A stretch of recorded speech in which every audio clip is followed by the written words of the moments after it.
امام اگر سسک رہا ہے، بلک رہا ہے، پریشانی ہو رہی ہے، قدر ضرورت آپ نے تنخواہ نہیں دی. آج کے مہنگائی کے دور میں 7, 8, 10 ہزار کی کیا ہونے والا ہے؟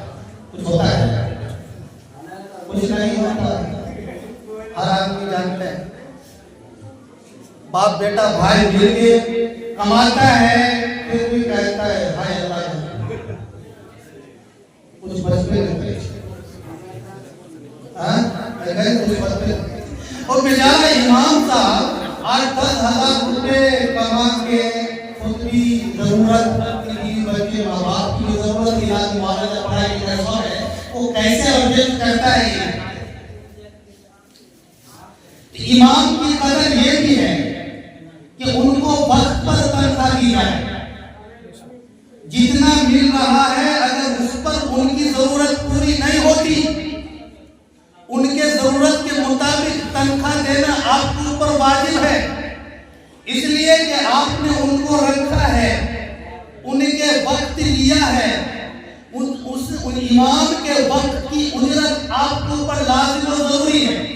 بخاری شریف کی روایت، اللہ کے رسول صلی اللہ علیہ وسلم نے ارشاد فرمایا کل قیامت کے دن میرے محبوب اس آدمی سے ناراض ہوں گے، شکایت کریں گے جس نے کسی مزدور سے مزدوری کا کام پورا لیا ہو اور اس کو مزدوری پوری نہ دی ہو. کل رب کریم اس کے گروان کو پکڑے گا. آپ اس سے وقت لیتے ہیں 24 گھنٹہ اور دن کے دیتے ہیں 300, 250, 350. یہ ان کے وقت کی پوری اجرت نہیں ہے، ان کے وقت کی پوری اجرت نہیں ہے. بخاری کی روایت، پوری اجرت نہ دینے والا مجرم کل قیامت کے دن اس کا گریبان پکڑا جائے گا. سوال ہوگا آپ نے مسجدیں بنا لی، ٹائلز لگا دیے، ماربل لگا دیے، رنگ روغن کر دیا، 2-3 منزل کی مسجدیں بنا لی، لمبی چوڑی بنا دی، اس کا حساب نہیں ہوگا، آپ سے پوچھا نہیں جائے گا. لیکن امام آپ کی مسجد میں ہوتے ہوئے بلک رہا ہو، سسک رہا ہو، اس کی ضروریات پوری نہ ہو رہی ہو، اس کو اجرت مکمل نہ مل رہی ہو، تو کل قیامت کے دن محلے کے تمام افراد کو لان میں کھڑے کر کے آپ کو مجرم بنا کر کھڑا کیا جائے گا اور یہ مظلوم امام ان کے سامنے ہوں گے. رب کہے گا او میرے بندے بتاؤ یہ تیرا مظلوم امام ہے، اس کی ضروریات تم نے پوری کیوں نہ کی؟ مسجدیں 2 منزل بنا لی، آجا اب تیرا میں حساب لیتا ہوں. کل دنیا میں تو نے میرے اس بندے کو تڑپایا تھا، آج میرا کام دیکھنا، میں تجھے جہنم میں داخل کر کے دوں گا. یہ اجرت بہت بڑی چیز ہے. یہ بخاری کی روایت ہے. مطلب گریبان کون پکڑے گا؟ کوئی اور نہیں، میرا محبوب پکڑے گا. رسول اللہ صلی اللہ علیہ وسلم خود پکڑے گا. جب وہ پکڑ لیا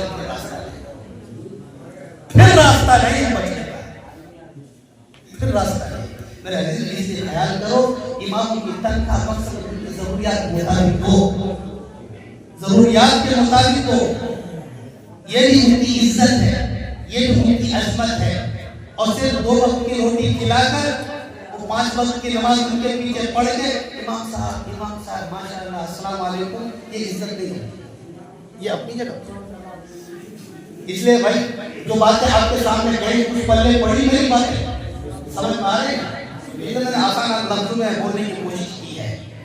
تو 2-3 باتیں آپ کے سامنے آئی. سب سے پہلی بات تو یہ ہے کہ دیکھو مصیبت پریشانی رب کی طرف سے ہے، مصیبت پریشانی رب کی طرف سے ہے. مصیبت کبھی رحمت ہے، کبھی زحمت ہے. رحمت اس کے لیے ہے جو مصیبت آنے پر رب سے رشتہ جوڑ لے، زحمت اس کے لیے جو رب سے دور ہو جائے. انشاءاللہ رب سے جڑے گا نا، رب سے جڑے گا نا، جو بھی مصیبتوں کی انشاءاللہ رحمت کرے گی وہ آپ کے لیے فائدہ ہے، آپ کی گناہ دے. دوسری بات یہ کہ آپ مطلب اپنی زبان کی حلال زبان کی حفاظت کریں. رسول اللہ صلی اللہ علیہ وسلم نے کسی صحابی نے پوچھا یا رسول اللہ سب سے بڑا عمل کون سا ہے؟ ای الاعمال احب الی اللہ، سب سے بڑا اعمال کون سا ہے؟ صحابہ خاموش ہو گئے. آپ نے سوال کیا تھا صحابہ سے، صحابہ مجھے بتا سب سے بڑا عمل کون تھا؟ صحابہ کام معلوم ہی نہیں ہے، تو آپ نے بیان کرنا سب خاموش، فسقطوا فلم یجیبوا، کوئی جواب نہیں ہے، کوئی جواب نہیں ہے۔ رسول اللہ صلی اللہ علیہ وسلم نے ارشاد فرمایا فوق حفظ النساء، اپنی زبان کی حفاظت کرو، یہ سب سے بڑا تو اپنی زبان کی حفاظت کریں گے، حرام بولنے سے بچے، انشاءاللہ 3 فائدہ ہوگا، عبادت کی قبول ہوگی، دعا کی قبول ہوگی، اخلاق کیسے بنیں گے، اخلاق اچھے بنیں گے تو پھر محلہ سماج بھی ٹھیک ہو جائے گا۔ اور تیسرے نمبر پر اپنے ائمہ کی، علماء کی، حفاظ کی، قرا کی، اللہ والوں کی کریں گے اللہ تعالیٰ کی توفیق فرمائے۔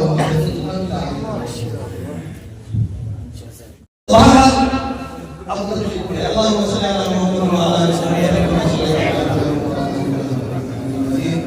اللهم بارك على محمد وعلى ال محمد كما باركت على ابراهيم وعلى ال ابراهيم۔ ماشاءاللہ آپ کے حسن کو سلام ہو اور آپ کے اس جذبات کو قبول فرمائے۔ اللہ رب العزت آپ لوگوں کے اس جذبات کو نجات دے۔ اللہ رب العزت آپ سب کی مغفرت فرمائے۔ میرا عزیزو، امام جو ہوتے ہیں، امام یہ ایسا منصب ہے، امام کا مطلب کیا تھا؟ آگے۔ امام کا مطلب کیا ہوتا ہے؟ آگے۔ اس کا مطلب اس سے آگے کوئی نہیں، اس کا مطلب اس سے آگے کوئی نہیں، سب پیچھے۔ اور آگے ہوتا کون ہے؟ لیڈر۔ آگے کون ہوتا ہے؟ لیڈر۔ آگے ہوتا ہے قائد، آگے ہوتا ہے رہبر۔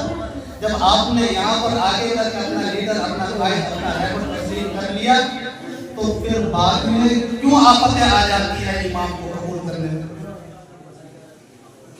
کیوں آفت آتی ہے کہ ہمارا لیڈر ان کی بات کیوں نہیں مانتے، ان کی عزت کیوں نہیں کرتے، ان کی عظمت کیوں نہیں کرتے، ان کی قدر کیوں نہیں کرتے؟ اب میں نے کہا کہ ان کی قدر مت کرو، کوئی دقت نہیں ہے، ان کی قدر تو اللہ کے حبیب صلی اللہ علیہ وسلم نے بیان فرمایا ہے، ان کی قدر میں کمی آنے والی نہیں ہے، ان کی عزت عظمت میں کمی آنے والی نہیں ہے۔ ان کو اپنا نائب سمجھا، اپنا نائب سمجھا، اپنا خلیفہ سمجھا، اپنا خلیفہ سمجھا۔ اور جب حدیث نے فیصلہ کر دیا اپنا نائب، اپنا خلیفہ، تو پھر آپ کے ان کے زخمی کر دینے سے، امام کو بدنام کر دینے سے، امام کو گالیاں دے دینے سے آپ کا نقصان تو ہو سکتا ہے، ان کا کوئی نقصان نہیں۔ آپ کا نقصان تو ہو سکتا ہے، ان کا کوئی نقصان نہیں ہوگا۔ اس نقصان کا پتہ چلے گا اوپر جب آپ دیکھیں گے اچھے محلہ کے بعد کرسیاں لگی ہوئی ہیں، ایک لائن میں انبیاء کی صف ہے، دوسرے لائن میں علماء کی صف ہے، تیسرے لائن میں امام مؤذن بیٹھے ہوئے ہیں۔ آپ کہیں گے یہ تو بڑا آپ میرا کرے گا، جنت میں تذکرہ ہے تو وہاں ہے اوپر اگنا نہ کرتے نہیں، وہاں بیٹھنا، ہم یہاں پسینہ چل رہا ہے۔ میں آسان لفظوں میں آپ حضرات کو سمجھانے کی کوشش کروں، یعنی دنیا کے اندر جتنی مخلوق ہے، اللہ رب العزت نے جن جن چیزوں کے سر زمین پر بھیجا، چاہے وہ 2 پیروں پر چلنے والا ہو، چاہے وہ 4 پیروں پر چلنے والا ہو، چاہے وہ ہوا میں اڑنے والا ہو، چاہے پیٹ کے بل چلنے والا ہو، ان تمام مخلوقات میں سب سے زیادہ عظیم، سب سے بڑا، سب سے اشرف، یعنی سب سے زیادہ باعزت وہ حضرت انسان، وہ ہے وہ انسان۔ اللہ رب العزت نے اس انسان کو تمام مخلوق پر فوقیت دی اور تمام طاقتیں ان کو دی، جس کی وجہ سے آج دنیا کے ہر مخلوق پر یہی انسان حکومت کر رہا ہے، یہی انسان۔ دنیا کی تمام چیزیں اسی انسان کا خاتم ہے، اسی انسان کا موقع، اسی انسان کا موقع۔ اللہ رب العزت نے ساری چیزیں ایک انسان کے لیے ہی بنائی ہے، چاہے آسمان ہو، زمین ہو، چاند ہو، سورج ہو، ستارے ہو، سیارے ہو، پہاڑ ہو، دریا ہو، سمندر، پیڑ پودے ہو، جتنی بھی چیزیں ہیں سب انسان کا نوکر ہے، سب انسان کا نوکر ہے۔ آپ مالک ہیں، آپ مالک ہیں۔ اب مجھے بتاؤ مالک کی کیا حیثیت ہے؟ کیا حیثیت ہوگی؟ آپ مالک ہیں تو اس کا مطلب یہ نہیں ہے کہ پورے مالک بن گئے۔ آپ کو یہ بھی ذہن میں رکھنا پڑے گا کہ جس نے اس دنیا کو بنا کے ہمیں ملکیت دی، ہمیں مالک بنایا، اس کو بھی بنانے والا اوپر کوئی ہے، اس کو بھی بنانے والا کوئی ہے۔ وہ کون ہے؟ کون ہے؟ اللہ۔ وہ ہے اللہ جو تمام چیزوں کو بنا کے ہمارے حوالے کیا۔ انسان نہ ہو تو سورج نہیں اگلے گا، انسان نہ ہو تو چاند نہیں نکلے گا، انسان نہ ہو تو یہ ہوائیں نہیں چلے گی، انسان نہ ہو تو آپ کو یہ ٹھنڈی گرمی دھوپ بارش چھاؤں کا احساس ختم، کچھ بھی نہیں ہوگا۔ یہ ساری چیزیں انسانوں کے لیے رب نے بنائی ہیں اور ملکیت انسان کی بنتی۔ یہی وجہ ہے کہ انسان ہر چیز پر قابل ہو رہتا ہے، ہر چیز پر قابل ہے کہ نہیں؟ یہاں تک کہ انسان کا دماغ وہاں تک پہنچا کہ لوہے کو بھی ہوا میں اڑایا، ہوا تک نہیں اڑایا، لوہے کو پانی پر چلا دیا، پانی آپ کے تابع کر دیا نا، ہوا کو بھی آپ کے تابع کر دیا، سورج بھی آپ کے تابع ہے، چاند بھی آپ کے تابع ہے، سب کچھ آپ کے لیے۔ یہ مالک کی قدرت ہے جو رب سب چیزیں بنا کر ہمارے حوالے کر کے ہمیں اس کا مالک بنا دے۔ تو اب ہمارا کیا رائٹ بنتا ہے؟ کیا بنتا ہے؟ جب ہمیں مالک بنایا گیا، کوئی باپ اپنے بیٹے کو گھر کا گارڈن بناتا ہے، گھر کا مالک بناتا ہے، تو بیٹا احسان مند ہوتا ہے باپ کا کہ اپنے جیتے ہی مجھے گھر کا مالک بنا دیا۔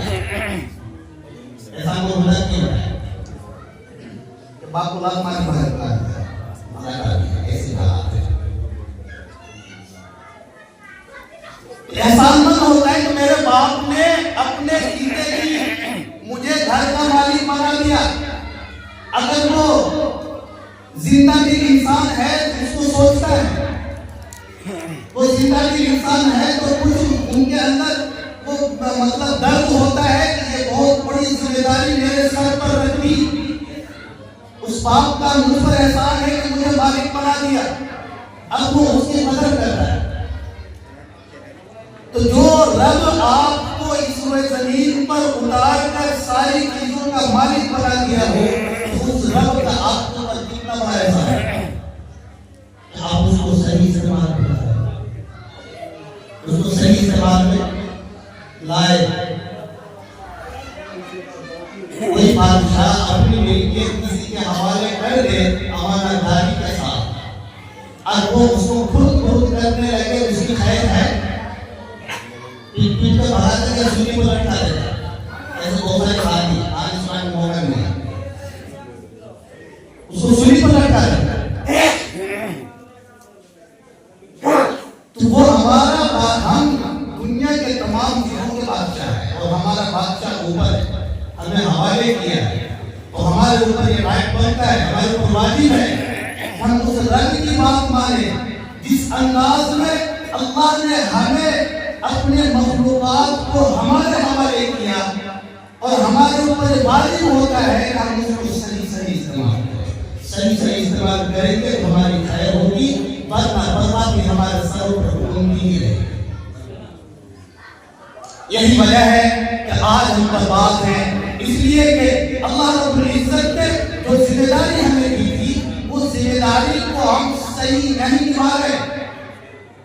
ہم رب کا کھانا کھاتے ہیں، اس میں ناشکری کرتے ہیں، رب کا کھانا کھاتے ہیں لیکن حرام کا کھاتے ہیں، پانی پیتے ہیں لیکن رب کا شکر نہیں کرتے، ہم کھیتی باڑی کرتے ہیں اصول کے خلاف، اس میں بھی خرد کرتے ہیں، گاڑیاں چلاتے ہیں، سواری کو گاڑیوں پر بٹھا کر ہوتے ہیں لیکن اس میں بھی بےمانی اور شیطانی گزرتے ہیں۔ اسی طریقے سے اور آگے چلے جائیے، جتنی بیماریاں، جتنی برائیاں آج سے 1450 سال پہلے مٹانے کے لیے اللہ رب العزت نے اپنے حبیب سرور کونین تاجدار دو عالم احمد مصطفیٰ محمد مصطفیٰ صلی اللہ علیہ وسلم کو بھیجا تھا، تو تمام کے تمام برائی آج اس زمین پر جنم لے چکی ہے، تمام برائی زمین پر۔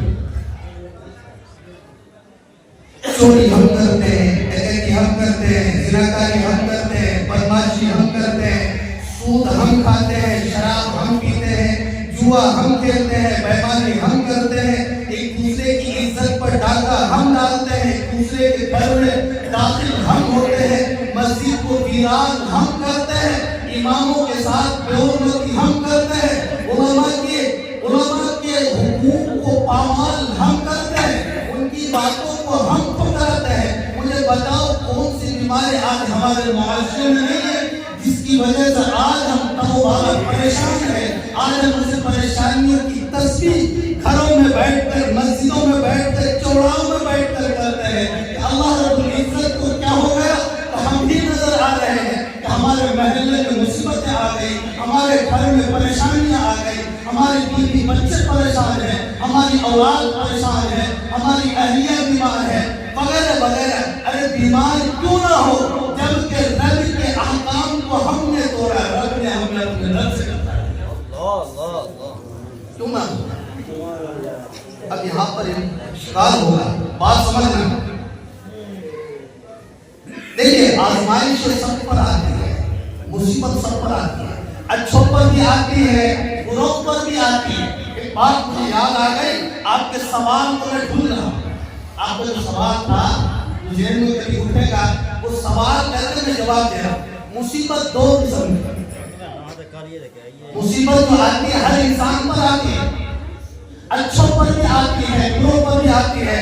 اب ہم نے کہا کہ بھائی مصیبتیں آئی تو اب جزا فضا کرنے لگے، لیکن آپ کے ذہن میں یہ بات آ رہی ہوگی کہ ہم نے مولویوں سے تقریر سنی، اماموں سے ہم نے تقریر سنی کہ جو نماز پڑھتا ہے برائی سے بچا رہتا ہے، جو نماز پڑھتا ہے مصیبتوں سے بچا رہتا ہے، جو اللہ کے احکام کو مانتا ہے، اللہ رب العزت اس کو پریشانیوں سے بچائے رکھتا ہے، بیماریوں سے دور رکھتا ہے، اس کے گھر میں برکتیں ہوتی ہیں، اس کے گھر سے خیر و برکت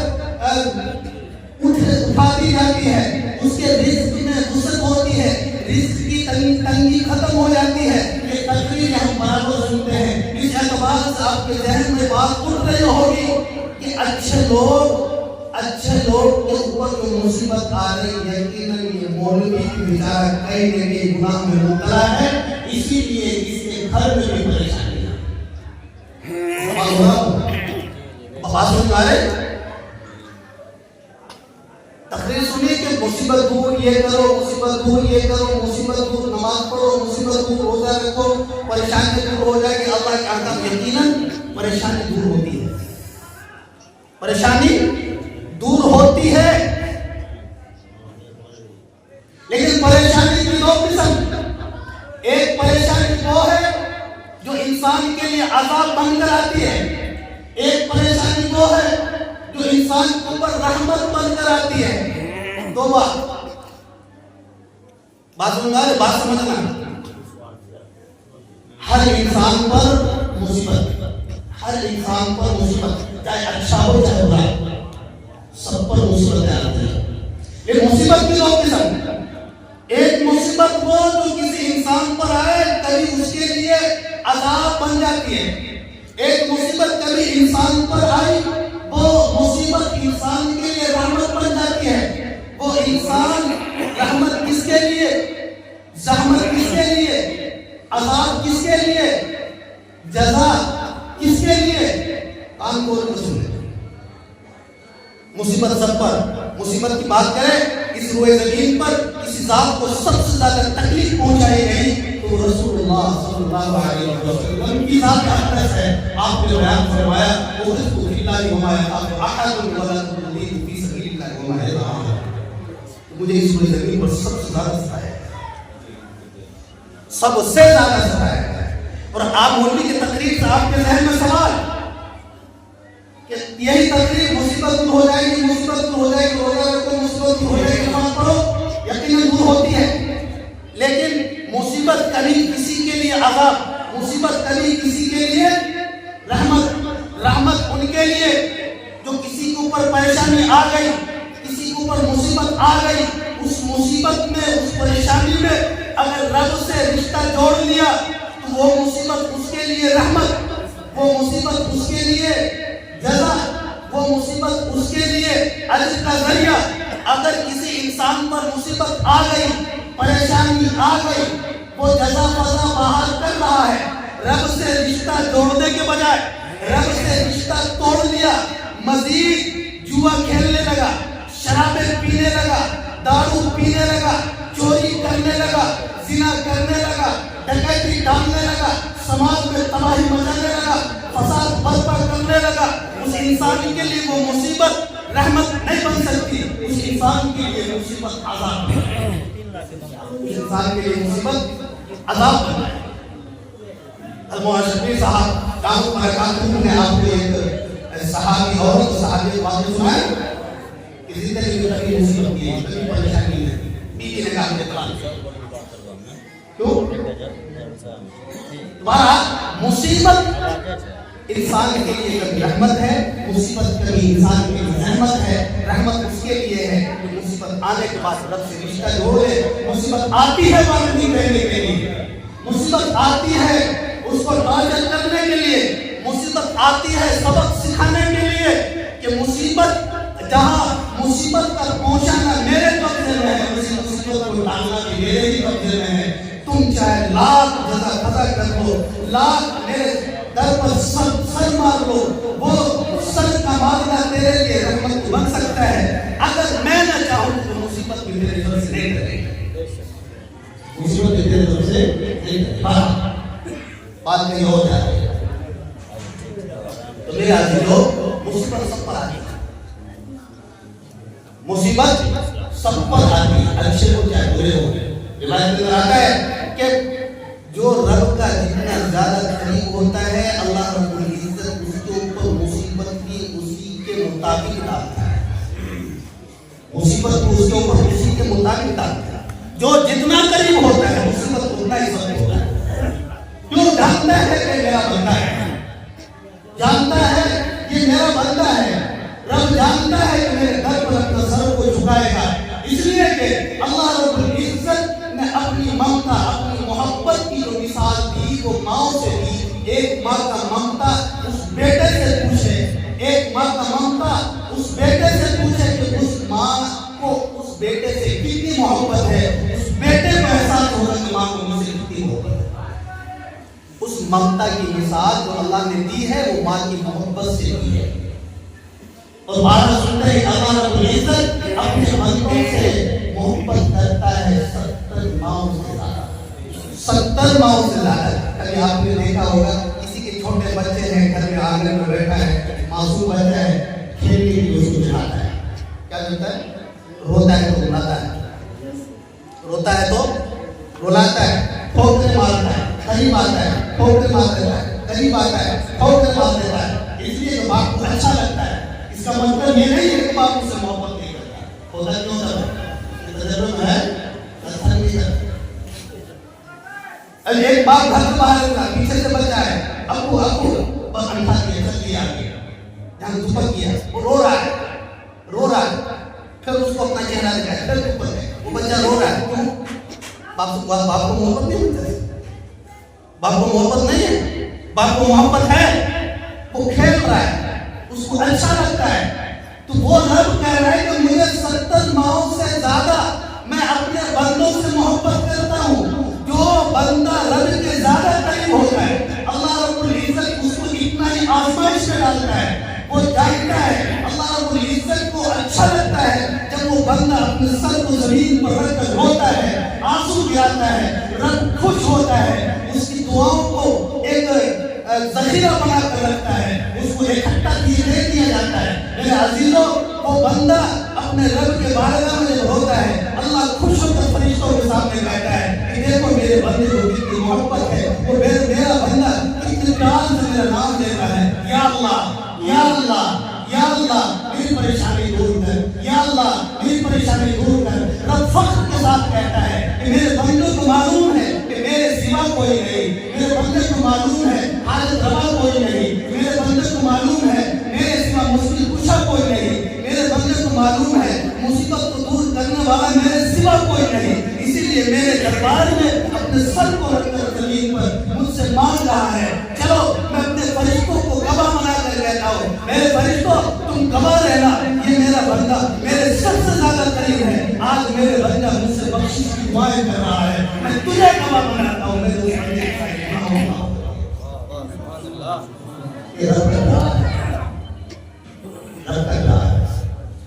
آپ اپنے اوپر کون سی مصیبت لے رہے ہیں؟ رحمت والی یا رحمت والی؟ رحمت والی دیکھیں مصیبت سب کیا ہے؟ جب تک زندہ ہے مصیبت ہے، جب تک زندہ ہے مصیبت ہے، لیکن اس مصیبت کو اگر بنانا ہو، اس مصیبت کو ثواب بنانا ہو، اس مصیبت کو ذخیرہ کرنا ہو رب کے بارگاہ میں، تو رب سے رشتہ جوڑو، رب سے رشتہ مت توڑو، رب سے رشتہ توڑو کے وعدہ بنائے، پھر سخت ہو ہے اور سخت ہے، پھر کہیں ہو۔ دیکھیے آج ہم لوگوں نے ہم پر جو مصیبت ہے، واقعی وہ مصیبت ہمارے لیے عذاب ہے، ہمارے لیے کیا ہے؟ عذاب ہے، رحمت نہیں ہے، اس لیے کہ ہمارا رشتہ رب سے نہیں، ہمارا رشتہ رب سے نہیں ہے۔ اگر ہمارا رشتہ رب سے ہو تو پھر وہ رحمت بنے گی، تھوڑی دیر کے لیے مصیبت ہے، مصیبت ہوگی۔ آج اتنی فقدان کیوں ہے؟ آج اتنی بربادی ہمارے اندر کیوں ہے؟ آج ہم پریشان کیوں ہیں؟ آج ہمارے گھر ویران کیوں ہو رہا ہے؟ آج ہماری اولادیں ہماری نافرمان کیوں بن رہی ہیں؟ آج ہماری بیویوں سے ہماری لڑائی کیوں ہے؟ آج ہماری اولاد سے ہمیں اپنی لڑائی کیوں ہے؟ آج ایک قبیلے کو دوسرے قبیلے سے لڑائی کیوں ہے؟ آج ایک خاندان کو دوسرے خاندان سے لڑائی کیوں ہے؟ آج ایک بھائی کو دوسرے بھائی سے لڑائی کیوں ہے؟ اس کی وجہ یہی ہے کہ ہر ایک نے اپنی موج کو کری کر کے موج والا بننے کے لیے، اپنی شان کو بڑھانے کے لیے ایک دوسرے کو نیچا دکھانے کی کوشش کی، اور سر عام برائی پر اتر آئے، زناکاری پر اتر آئے، شراب پینے پر اتر آئے، جوا کھیلنے پر اتر آئے، سود کھانے پر اتر آئے۔ اسی لیے آج ہمارے محل معاشرے میں بگاڑ ہے، نہ ہماری دعائیں قبول ہوتی ہے، نہ ہمارے سر سے مصیبتیں دور ہوتی ہے، نہ ہمارے گھر میں امن چین سکون ہے، نہ ہمارے درمیان اتحاد و اتفاق ہے۔ کیونکہ حرام لقمہ جب پیٹ میں اترتا ہے تو پھر اختلاف کے بیج بوئے جاتے ہیں، اختلاف کا پیڑ لگتا ہے، نہ پھر دعائیں قبول ہوتی ہے، نہ نمازیں قبول ہوتی ہے، نہ ہی محل معاشرے میں امن چین سکون آتا ہے، بربادی کا ڈنگ کا چاروں طرف بجتا ہی رہتا ہے۔ یہ عالم آج پوری دنیا کا حال یہی ہے، اسی گاؤں کا نہیں، آج جس طرف آپ نظریں کریں ہر طرف یہی حال ہے۔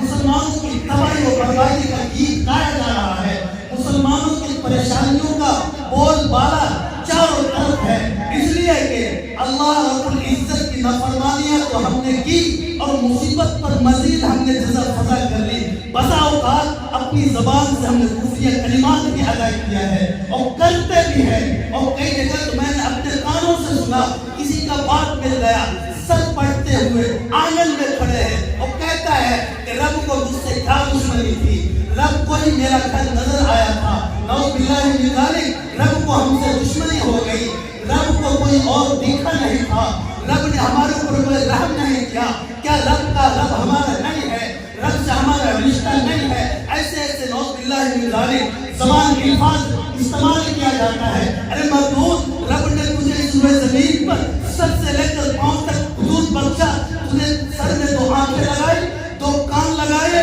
زبان دی، دو آنکھیں دی، دو پیر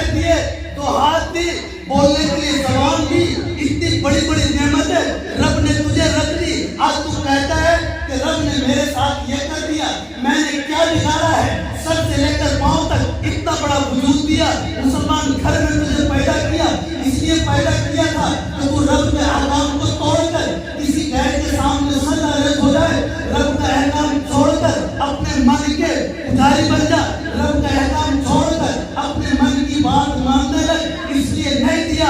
اس سر کو رب نے آپ کے جسم کے اوپر لگایا, اس لیے لگایا کہ سر اس جسم کے اوپر سب سے عظیم شے ہے, اور اس عظیم شے کو رب نے اپنے بارگاہ میں چھپنے کے لیے دیا تھا. رب یہ پسند نہیں کرتا یہ سر جو میں نے اس کو دیا وہ سر میرے علاوہ کسی دوسرے کے سامنے دیا. سر سے مراد صرف سر ہی نہیں, سر سے مراد من بھی ہے. یہ ضرور نہیں کہ سر جھکا دیا. کوئی بات ہو گئی, کسی کو اعتراض ہے؟ آواز کم ہے. بولیے تمہارا. دیکھیے اللہ رب العزت نے قرآن کریم میں بیان فرمایا ظہر الفساد فی البر والبحر بما کسبت ایدی الناس. ظہر الفساد فی البر والبحر, خشکی اور تری میں جو برائی چلتی ہے, بہتی ہے, پھیلتی ہے, اور کیوں؟ انسان کے برے کرتوت کی وجہ سے, انسان کے برے کرتوت کی وجہ سے. ظہر الفساد فی البر والبحر بما کسبت ایدی الناس. انسان کے برے کو اتر آتا ہے, برائی کو اتر آتا ہے, کیونکہ وقت نہیں ہے کہ اتنی برائی کو بنا جائے. پھر اب عام ہے محل معاشرے کا ایک سب سے بڑی برائی, سب سے بڑی برائی کیا ہے معلوم ہے؟ حرام خوری, زبان کا مزہ, زبان کا مزہ. یہ معاشرے کا, سوسائٹی کا سب سے بڑی بیماری, سب سے بڑی بیماری. اتنی بڑی بیماری, اتنی بڑی بیماری اگر اس زبان کو حرام کی لگ گئی تو تین بڑے نقصان. نمبر 1, گنو. آپ کی عبادت قبول نہیں ہوگی, عبادت قبول نہیں ہوگی. چاہے آپ صبح سے لے کر شام تک اور شام سے لے کر صبح تک اپنے سر کو سجدے میں رکھ کر اللہ اللہ کہتے ہیں, آپ آنسوؤں کا نہر بہا دیں.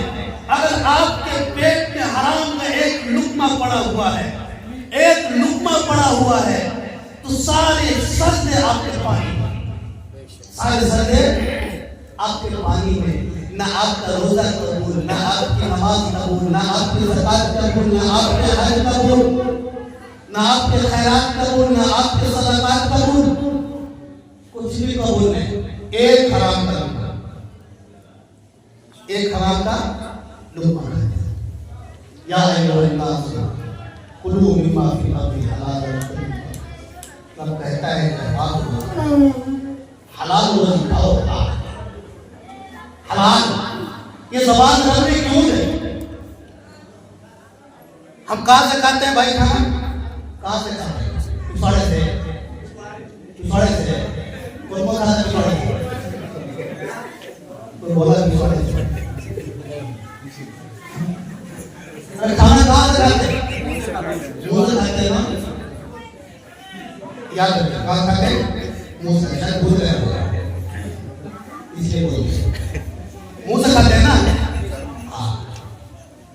اور یہاں پر لگ بھگ سب تجربہ کار بیٹھے ہیں. جب بچہ ماں کے پیٹ میں ہوتا ہے, کام ہوتا ہے, جب بچہ ماں کے پیٹ میں ہوتا ہے, زندہ رہتا ہے, کھانا اس کو ملتا ہے. کہاں سے ملتا ہے؟ کہاں سے ملتا ہے کھانا؟ کیوں؟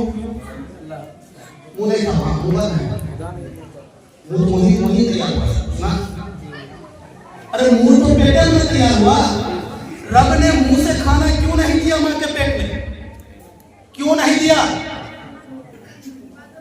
کیوں نہیں دیا؟ نابی سے کھانا پہنچایا جا رہا ہے, نابی سے کھانا پہنچایا جا رہا ہے. منہ سے نہیں، اس لیے کہ جو غذا ماں کے پیٹ میں ہے وہ نجس ہے. کیا ہے؟ وہ خون ہے. جو کھانا بچے کو ماں کے پیٹ میں دیا جا رہا ہے وہ کیا ہے؟ وہ خون ہے. خون پاک ہے ناپاک ہے؟ بولو نا. خون پاک ہے. پاک ہے ناپاک ہے. خون ناپاک ہے. کیا ہے؟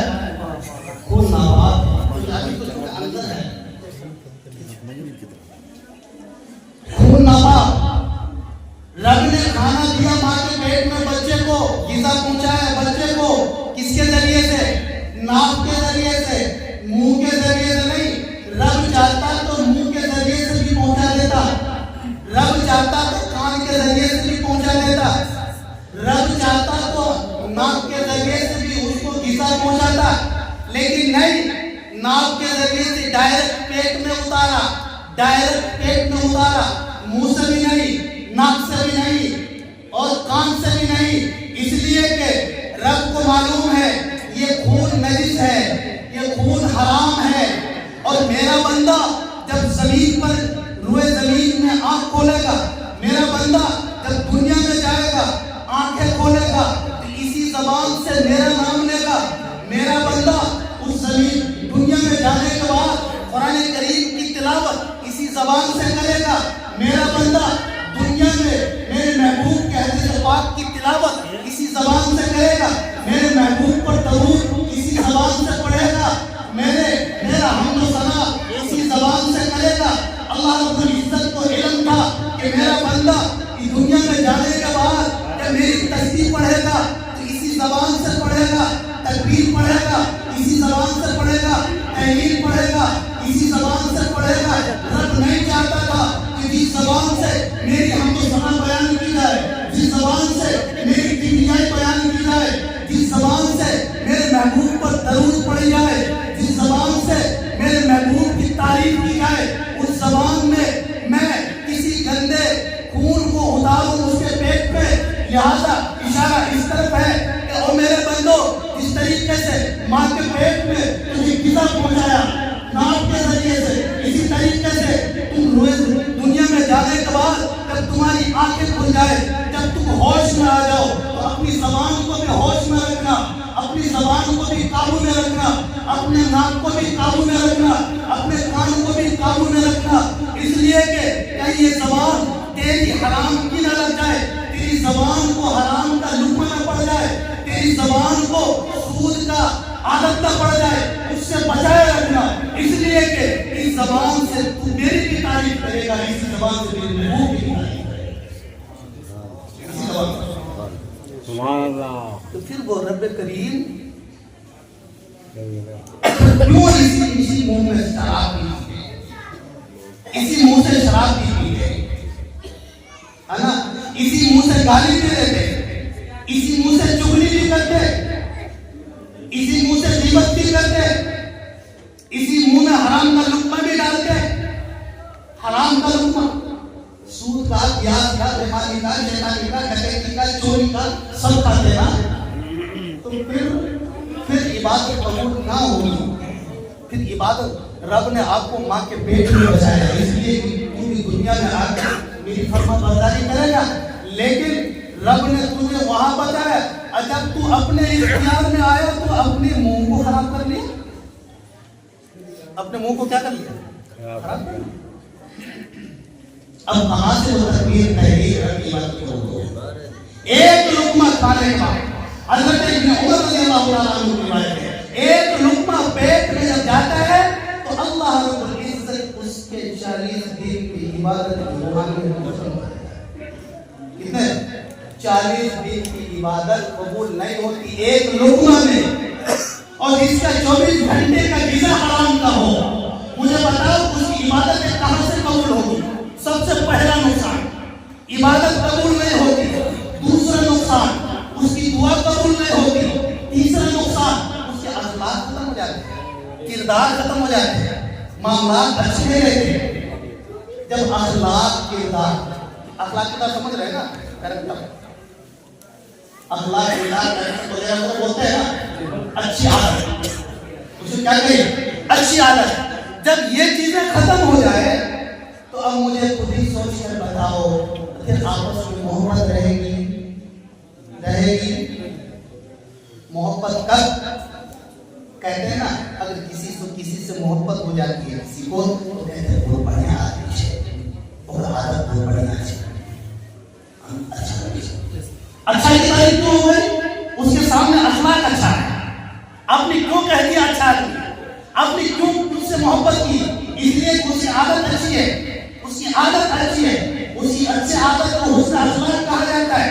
اور جب حسن اخلاق ہی ختم ہو جائے حرام کھانے کی وجہ سے, پھر آپ توقع کر سکتے ہیں, امید کر سکتے ہیں کہ ہمارے معاشرے میں امن پیدا ہو جائے, ہمارے معاشرے میں محبت آ جائے, ہمارے معاشرے میں سکون چین آ جائے, ہمارے معاشرے میں آپس میں اختلاف اور انتشارات ختم ہو کر اتحاد اور اتفاق کا پیغام دینے والے بن جائے. کیا آپ امید کر سکتے ہیں کہ حرام خور لوگوں سے کیا وہ اچھے اخلاق معاشرے میں پیش کر سکتا ہے؟ کیا آپ امید کر سکتے ہیں حرام کھانے والے اپنی بیوی بچوں کی صحیح پرورش کر سکتا ہے؟ کیا آپ امید کر سکتے ہیں حرام کھانے والوں سے جو اپنی ماں بہنوں کی عزت اور عصمت کی حفاظت کر لے؟ کیا آپ حرام کھانے والوں سے یہ توقع کر سکتے ہیں وہ اپنی مسجدوں کی آواز کر سکتا ہے؟ کیا حرام کھانے والوں سے آپ یہ امید کر سکتے ہیں کہ اپنے بیوی بچے کا جو درمیان کسی اپنے محل معاشرے میں خاندان کے ساتھ کوئی بھلائی کر سکے؟ نہیں, ہرگز نہیں. جب تک اخلاق نہیں بنے گا تب تک ہمارے محل معاشرے کا سوسائٹی اچھا نہیں بن سکتا,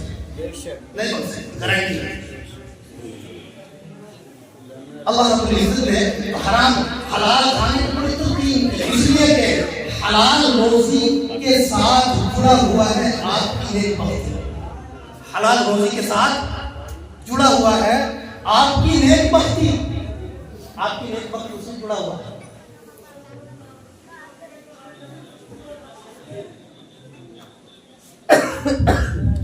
میرے عزیزوں, بات بہت ساری لیکن وقت کا تقاضا ہے, ہمارے بیچ میں مان تو دیکھیے سمجھ رہے ہیں کئی کو نقصان حرام کھانے کے کئی کو نقصان کیا کیا؟ عبادت قبول نہیں. عبادت چاہے وہ صبح سے لے کے شام تک, شام سے لے کے صبح تک سجدہ میں پڑا ہے. نمبر 2, دعا قبول. اب جب دعا قبول نہیں ہوگی تو ہمارا مسئلہ کیا حل ہوگا؟ مسائل ڈالنے والا بھی وہی ہے اور ٹالنے والا بھی وہی, ٹالنے والا بھی وہی. جب وہ سنے گا نہیں تو پھر کچھ بنے گا نہیں. جب وہ سنے گا نہیں تو کچھ بنے گا نہیں. اب جب بنے گا نہیں تو کچھ ہمارا سدھرے گا نہیں. جب سدھرے گا نہیں تو پھر کیا بنے گا؟ بربادی جی. تیسرا اخلاق ختم ہو جاتے ہیں. تو اخلاق ختم ہو گیا, معاشرہ ختم ہو گیا, پھر تو ظاہر سی بات ہے کوئی محبت پیار نہیں, کوئی اختلاف, کوئی اتحاد, کوئی اتفاق, کوئی پیغام نہیں.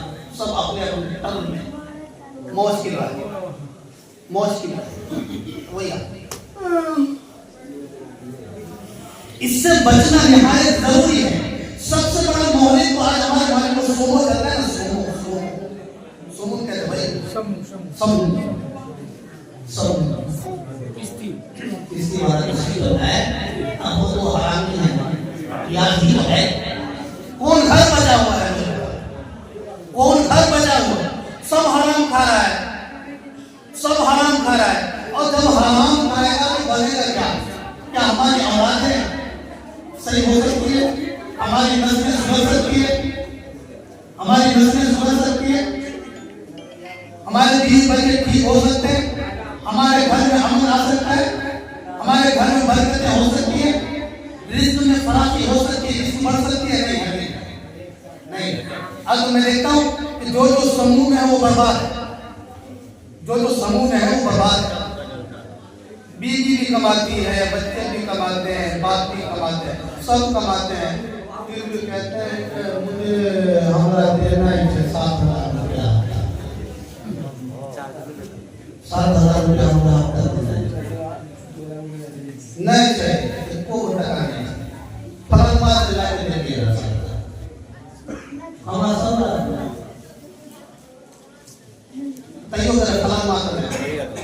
خود کی تو بربادی ہے یہ.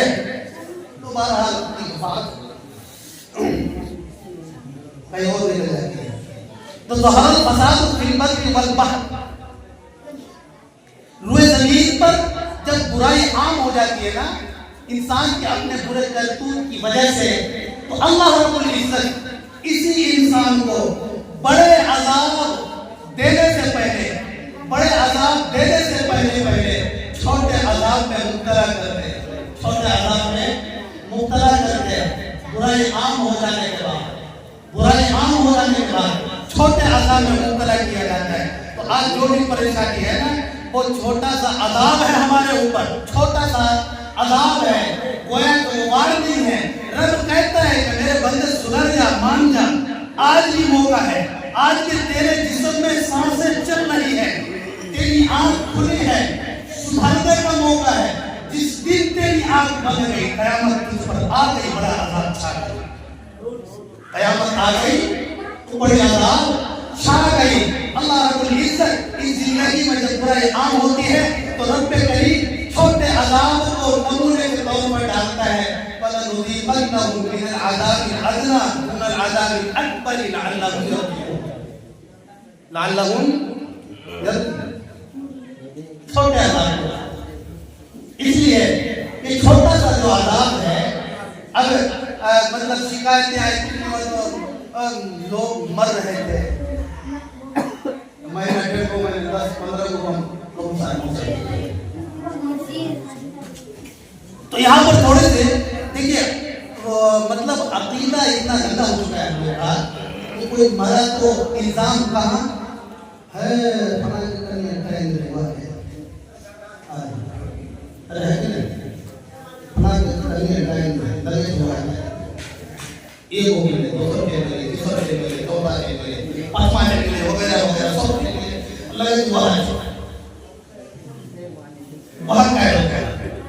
اور کرتا کوئی نہیں، اور کرتا ہے تو دھرانے کی طاقت کسی نہیں. موت برحق ہے. موت کیا ہے؟ برحق ہے. موت کا انکار کوئی نہیں کر سکتا، کوئی نہیں کر سکتا. آج تک میں کلام کسی نے موت کا انکار ہی نہیں کیا، نہ ہی کسی نے یہ کہا کہ موت کی طاقت کسی میں ہے. موت کی طاقت نہ کسی جادوگر میں، موت کی طاقت نہ کسی عامل میں، موت کی طاقت نہ کسی فاضل میں، موت کی طاقت نہ کسی ڈان جوگی میں، موت کی طاقت نہ کسی بھوت پریت میں، موت کی طاقت نہ کسی پریوں میں، موت کی طاقت کسی میں نہیں. موت کی طاقت رب نے اپنے قبضے میں رکھی ہے. جیسے موت کی طاقت رب نے اپنے قبضے میں رکھی ہے، اسی طریقے سے انسان کی زندگی کی طاقت بھی رب نے اپنے قبضے میں رکھی ہے. الذی خلق الموت والحیات لیبلوکم ایکم احسن عملا. الذی خلق الموت، رب نے موت کو بھی پیدا کیا، رب نے زندگی کو پیدا کیا. جو ذات موت اور زندگی کو پیدا کرنے والا ہو، جس کی قدرت اپنے قبضے میں رکھ رہا ہو، تو اس میں ہمت ہے کہ رب سے اپنی طاقت کسی میں موت ہے. الذی خلق الموت والحیات، اللہ نے ہی پیدا کیا. ارے بھائی ملکیت آپ کی دے کسی اور کو، ایسا کی ہوا ہے؟ جس کی ملکیت ہے اسی کے قبضے میں ہے، اسی کے قبضے میں ہے. وہ تو احکم الحاکمین ہے، ساری طاقت اور قدرت اسی کی ہے. موت آئی، یہ اپنے وقت پر آئی، لے کے چلی گئی. جس کا جو وقت تھا وہ وقت مقررہ اپنا پورا کرنے کے بعد اور روزی روٹی کھانے کے بعد دنیا سے رخصت ہو گئے. کسی کو یہ حق نہیں بنتا. کسی ڈائن نے کر دیا، کسی جوگن نے کر دیا، کسی پنجوں نے پکڑ لیا، کسی بھوت نے چمٹ لیا، اس کے گھر میں توڑ دی ہے، جادو سحر کرنے والوں نے مار دیا. کسی میں طاقت نہیں ہے مارنے اور جلانے کی. اللہ رب العزت وہ حی اور قیوم ہے، وہی ساری طاقت رکھتا ہے. اس کے سوا دنیا میں کوئی نہیں جو اپنی موت اور زندگی کی طاقت اپنے ہاتھ میں رکھا ہو، کسی کے پاس نہیں. اب رہا سوال، اتنی مصیبت آئی، پریشانی آئی، تو مصیبت و پریشانی تو آئے گی، اس زندگی پر آتی رہے گی. اس مصیبت اور پریشانی کو رحمت اگر بنانا ہو تو رب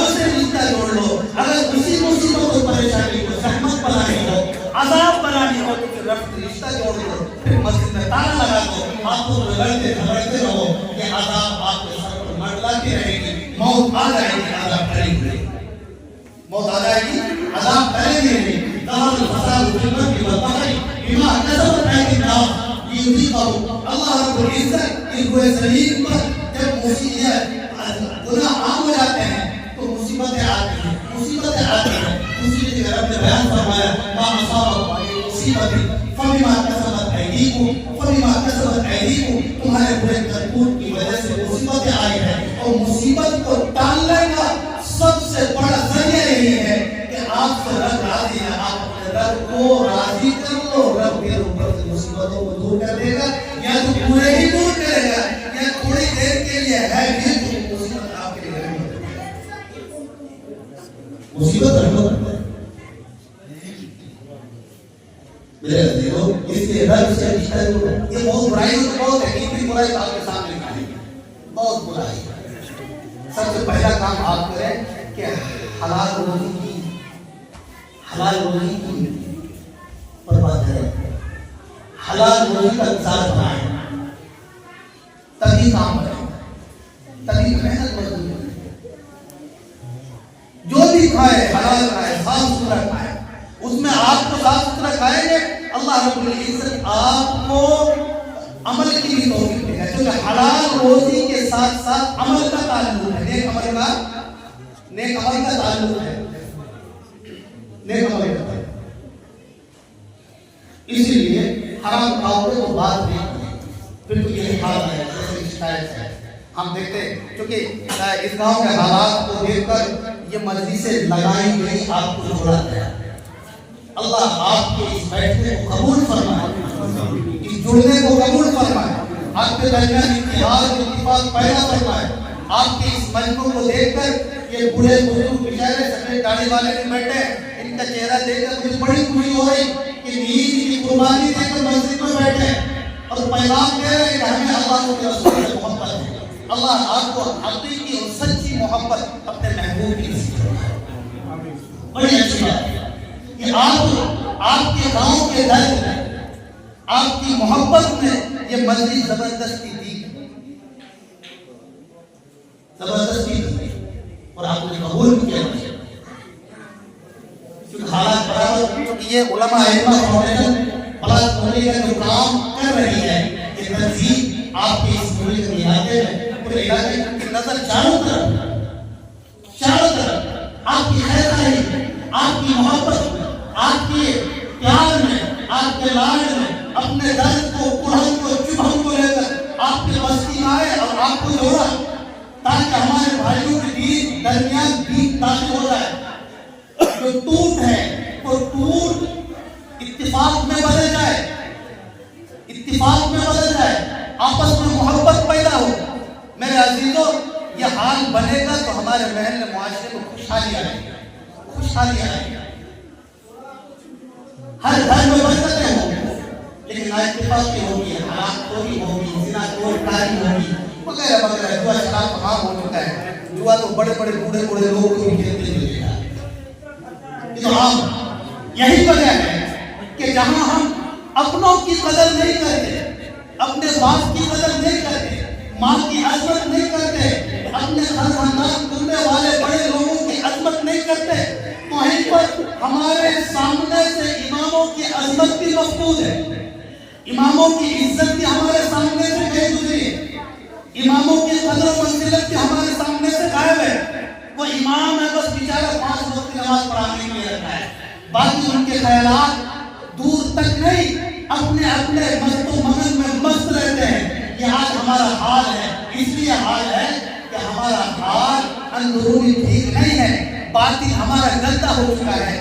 اسی وجہ سے آج ہم جہاں اپنوں کی عزت نہیں کرتے، وہیں پر ہمارے درمیان سے ہمارے علماء کی قدر بھی نکل چکی ہے، علماء کی عظمت بھی نکل چکی ہے، ائمہ کی عظمت بھی نکل چکی ہے۔ اور ائمہ وہ کون ہے؟ آپ کی مسجد میں یاد رکھو، اللہ کے رسول صلی اللہ علیہ وسلم نے آلریڈی امام کی اہمیت، امام کی عظمت، امام کی شان، امام کی شوکت کو الگ سے بیان کر دیا۔ چاہے آپ ان کی عزتوں پر پانی پھینکتے رہے، ان کے گردنوں پر رسیاں ڈالتے رہے، ان کے پیچھے پڑھ کر ان کو گالی گلوچ کرتے رہے، لیکن رسول اللہ صلی اللہ علیہ وسلم نے امام کی جو عظمت بیان کر دی وہ آپ خود جانتے ہیں، چاہے وہ پروفیسر ہو، چاہے ڈاکٹر ہو، چاہے انجینئر ہو، چاہے D M D S P ہو، چاہے کلکٹر ہو، چاہے آئی جی ہو، چاہے ڈی آئی جی ہو، چاہے انسپکٹر ہو، چاہے ڈی ایس پی ہو، جو بھی آئے گا امام کے پیچھے کھڑا ہوگا۔ امام کا آگے بڑھ جانا اس بات کے دلیل ہے کہ اللہ کے رسول صلی اللہ علیہ وسلم نے اپنی نیابت، اپنی خلافت، اپنا منصب کو امام کو دے کر مصلی پر کھڑا کیا۔ اسی وجہ سے نہ کسی بڑوں کی ہمت ہوتی ہے، امام صاحب آپ پیچھے ہیں کہ نماز میں پڑھاؤں گا، آج تک کسی نے کہا؟ کسی نے کہا؟ کیوں نہیں کہا؟ اسی لیے آپ یہاں قبول کر رہے ہیں کہ میرے محبوب نے امام کی عظمت کو بنا کر اس مصلی پر کھڑا کیا۔ جہاں آپ یہاں پر عظمت کرتے ہیں، یہاں سے باہر نکلنے کے بعد کہ آپ کو لازم ہوتا ہے اس امام کی عزت ہے، کیونکہ اللہ کے رسول صلی اللہ علیہ وسلم نے اماموں کو دعا دی، اماموں کو دعا دی، کیا کہا؟ اللہم ارشد الائمہ، اماموں کو اللہ ہدایت دے۔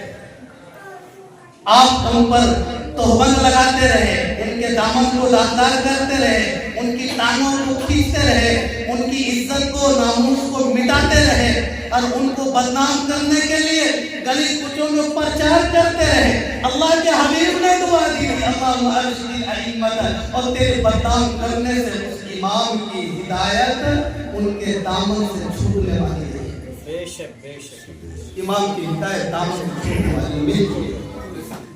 اللہ ارشد الائمہ، اس لیے امام کی بڑی عظمت بہت ساری بات ہے۔ امام پیشوا ہے، امام بادشاہ ہے، امام حاکم ہے۔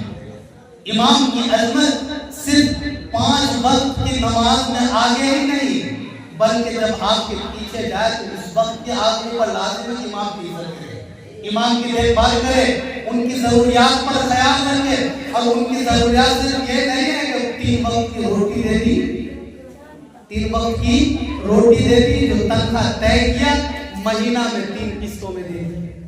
کتنے قسطوں میں؟ 3 قسطوں، 3000 آج لگا ہے، 2000 روپیہ ایک کام کرنا ہے، اور 2000 روپیہ ہوتا ہے، ہوتا کہ نہیں ہوتا؟ ساتھیوں، بزرگوں، دوستوں اور پردے میں بیٹھی خواتین، ماں اور بہنوں،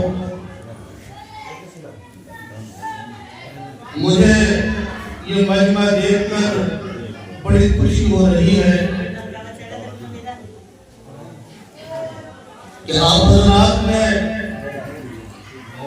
اپنے گاؤں میں اس مجمع کو مٹانے کے لیے، یکجا کرنے کے لیے بڑی محنت کی۔ یہ بات اس لیے مجھے کہنی پڑ رہی ہے کہ اس گاؤں کے حالات سے میں باخبر ہوں کہ لوگوں کو جوڑنا، اکٹھا کرنا ایسا ہی ہے جیسا کہ پہاڑوں سے سر ٹکراتا ہے۔ اس لیے کہ آج ہم لوگوں میں ناک کی لڑائی ہے، موچ کی لڑائی ہے، کوئی کسی سے کم ہے، کوئی ایک سے ہے دوسرا سوا سے۔ بہرحال اللہ آپ کے اس بیٹھنے کو قبول فرمائے، آپ کے درمیان اتحاد اور اتفاق پیدا فرمائے، اور خصوصاً آپ کے امام جناب حضرت مولانا معراج صاحب اور گاؤں کے ذمہ دار حضرات، جنہوں نے اس جلسے کو کامیاب بنانے کے لیے جدوجہد کی، محنت کی، کوششیں کی، جو اس نتیجے تک یہ مجمع پہنچا ہے، اور بڑی خوشی کی بات یہ ہے کہ مذکورات کا بھی نظام مسجد کے دائیں بائیں کیا گیا۔ اس وقت میں آیا تھا، اس وقت تو پنڈال میں کوئی نہیں تھی، تو اللہ جائے اس پنڈال میں ہے نہیں۔